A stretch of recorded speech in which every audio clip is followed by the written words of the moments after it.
ஜூலை 12 நடைபெறும் குரூப் 4 தேர்வில் 3934 பணியிடங்கள் நிரப்பப்பட உள்ளன. வாங்கி படியுங்கள். Sura's TNPSC Group 4 Guides. வெற்றி நிச்சயம். Also available at Amazon, Flipkart மற்றும் surabooks.com. ஒரு மகிழ்ச்சியான செய்தி. இதயம் நல்லெண்ணெயின் விலை லிட்டருக்கு ரூபாய் 105 குறைஞ்சிருக்கு. செப்டம்பர் 2023ல 1 லிட்டர் இதயம் நல்லெண்ணெயின் அதிகபட்ச விலை ரூபாய் 503. ஆனா இப்ப 1 லிட்டர் இதயம் நல்லெண்ணெயின் விலை ரூபாய் 398 மட்டும்தான் தமிழ்நாட்டுல. அப்ப இனிமே எல்லாரும் இதயம் நல்லெண்ணெய் வாங்கலாம் இல்ல?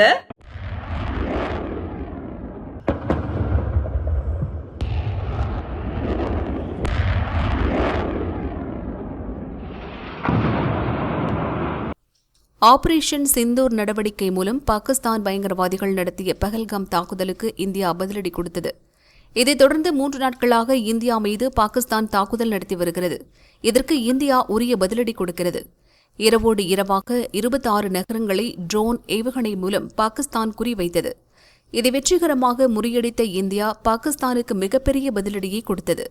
பாகிஸ்தானில் உள்ள 3 முக்கியமான விமானப்படை தளங்களை ஏவுகணை மற்றும் ட்ரோன்களை அனுப்பி இந்தியா பந்தாடியது. குறிப்பாக ராவல்பிண்டியில் உள்ள நூர்கான் விமானப்படை தளம் மீது இந்தியா சரமாரியாக குண்டு வீசியது.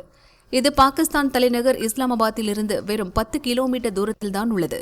அதேபோல் பாகிஸ்தான் ராணுவ தலைமையகத்துக்கு மிகவும் பக்கத்தில் உள்ளது.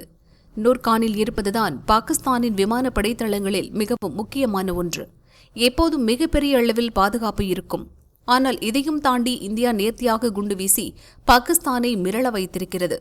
எவ்வளவு தூரம் உள்ளே சென்று தாக்கியதன் மூலம் இந்தியாவால் எதையும் செய்ய முடியும் என்பதை பாகிஸ்தானுக்கு ஒரு செய்தியாக நம் ராணுவம் சொல்லியிருக்கிறது. அடுத்ததாக சாவலில் உள்ள முரிட் விமானப்படை தளத்தை இந்தியா குண்டு வீசி தாக்கியது.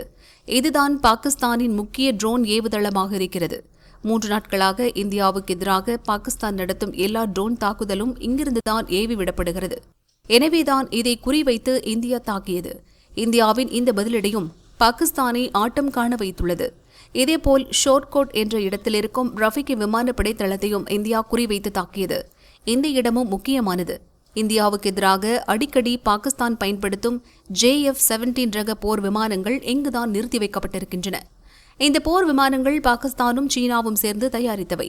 இதைத் தவிர பல முக்கிய ஆயுதங்களும் இங்கு குவித்து வைக்கப்பட்டுள்ளன. பஞ்சாப் மாகாணத்தில் இருக்கும் ரஃபிக்வே விமானப்படை தளம் பாகிஸ்தானின் முக்கிய ராணுவ சொத்து.